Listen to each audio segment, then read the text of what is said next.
We can write a book of highlights and of events that we've done to help kids to understand that life can be better and different.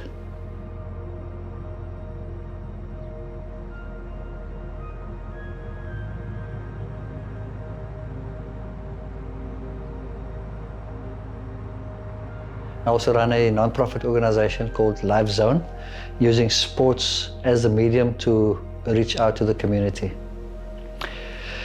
Life Zone came about because of, in the not so privileged parts of Cape Town, it's very difficult in many communities, and especially where we work and where we live in some of the communities, where death is almost normalized. This tragedy, this violence. So Life Zone is actually a contra-indication to the whole notion of death and violence and stuff. And so for us as a faith-based organization, the notion of life is central to how we go about working in our communities. So through sport, we're able to convey messages of life and of hope, help kids to understand what life is really about. Wherever we go as an organization, that space becomes the Life Zone.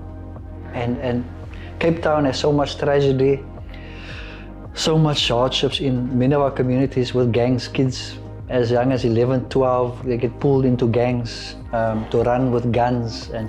And so we hope, at least, we are a very small organization, but that we can make a small difference in the lives of 1, 2, 3, 4 kids and help them to understand that their lives have meaning and purpose.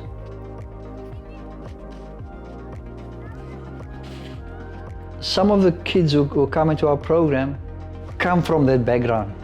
So they are familiar, their day-to-day lives are immersed in being exposed to drugs, and because you could live in a house and at night you could just hear the shots go off, and these kids become used to that.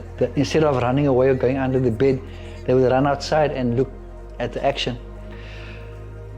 But from what I can tell, we have helped some kids, and some of the kids who come into our program, we can't manage all of them because we are talking about thousands of kids here. But there are some kids who come out of it. I think there's a few coaches in our program who have come out of that, who are exposed. Like me as a kid, I was exposed to the same challenges that they are facing. But I had to choose not to go that route because I live in a community where it's easy for us just to go with the wrong crowd and get involved in whether it's gangs or violence or whatever.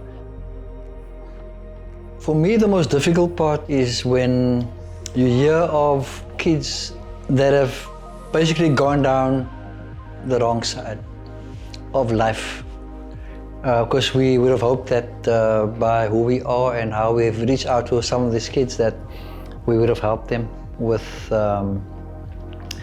progress in life, you know, where they don't make the wrong choices of getting involved in crime or dropping out of school and stuff like that, because it actually, I take it quite personally. You feel pain, you feel hurt, because we know that we've reached out and we can continue to reach out, but we don't always have enough resources. But fortunately, we don't see too many of them. For the most part, we see a lot of positives with our kids. So.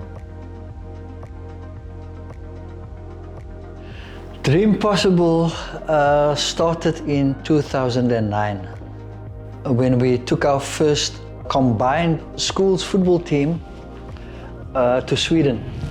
We spoke to the city of Cape Town, we spoke to the Western Cape government for funding.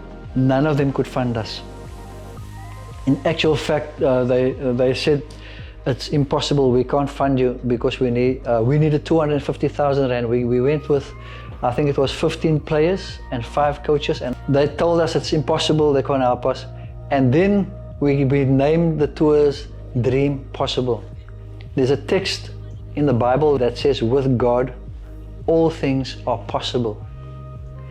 And for all these kids and these coaches who were unemployed, This was an amazing dream. For me, it was a dream to be able to organize a tour to Sweden for kids. And we took kids 9, 10, 11 years old, as young as that, with big suitcases, where to help them onto the planes, onto the trains in Sweden, onto the buses. And everything is on time in Sweden, and we kept the trains up for like minutes at a time, and they would scream at us and whistle, "Get onto the train, get onto the train." But we had to help these kids. So we called all of our tours Dream Possible since 2009. And I think we've done about 8 or 9 tours since then. We are able to help kids to do things they would not have otherwise have thought about. If I think of our tours, a lot of kids still remember their tours. They speak fondly about their experiences in Sweden, on the plane for the first time. And to see kids' mindsets change and see, wow, life can actually be different. And when you hear of kids and you see some of the players who have finished their university studies and they've been part of the Life Zone program, that's rewarding. Coaches who were kids in our program who have now become coaches in Life Zone, coaching our football teams, coaching 900 kids a week at physical education. What more can I ask for? It says something about our development as an organization as well. If we as an organization can contribute that to literally tens of thousands of kids, which we have done over the years now, then we've made a contribution.